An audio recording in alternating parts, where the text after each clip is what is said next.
Welcome po! Wow, ganda naman! Oh.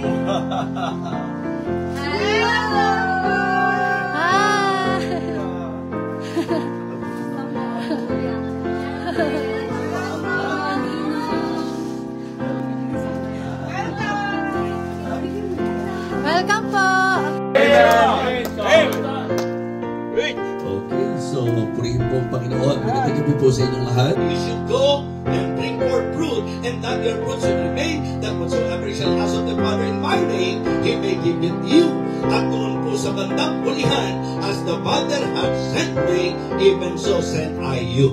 Mga kapatid, mga minamahal, it is good for all the believers to understand and to always hold in our mind that God's mission, okay? That mission is about God's commission. I believe yan na po ang sagot why this ministry is growing, because the members of this church learn to cooperate. Amen? Amen. Sa men's fellowship mag-live. Totoo kasi, ang daming ministry na kung pwedeng gawin. So bakit mo ipinpilit? Sometimes, hindi tayo considerate sa mga taong nakapaligid sa atin. So, one way or the other, kung pwedeng mangyari yun. Diba? Kung pwedeng may taong biniro mo, hindi niya nagustuhan yung biro mo. Ha?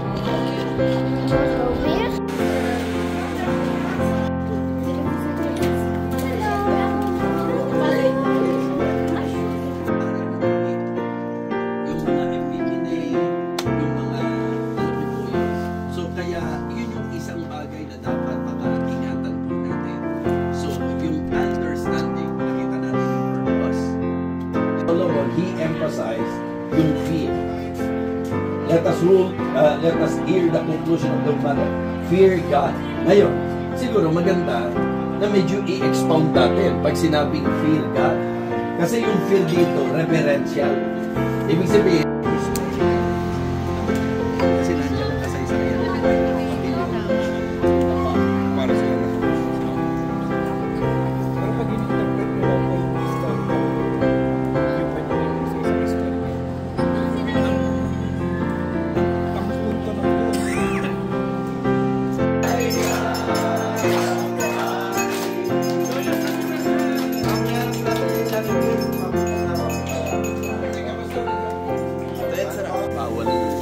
kaya kumbaga, hindi nakaka-guilty. Kundi magandang kinabukasan para sa patuloy na paglakad namin sa iyo sa isang okay.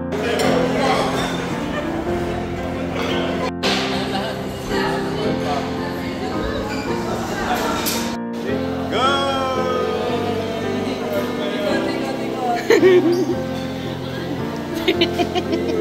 Mia Maris. Ma'am Maris, palakpak po natin. Amen po, yan po ha. Bishop, Evangelist, Freddy De Vega. Amen! Preach! Preach! Thank you so much, Pastor Nelson. Saya po ng pagpapakilala. Muntik na naging sopa sa anak ko si Sophie. So natin yung mga preachers and deacons, please join us here. Ipag-pray natin. First time na naka-attend po. Wow! Pero po, pero anong ginawa ng Diyos sa'yo? Anong ginawa ng Diyos sa buhay natin? At alam mo po mga kapatid, sabi ko nga, ikalalakas mo lagi kapag ang iniisip mo lagi kaputihan ng Diyos. At ikaw ay magkakaroon ng hinagpis kapag ang lagi mong sinesentrohan mga negatibong nangyayari sa buhay mo. Sige po, maraming salamat po sa inyo. Na-bless po ba kayo mga kapatid?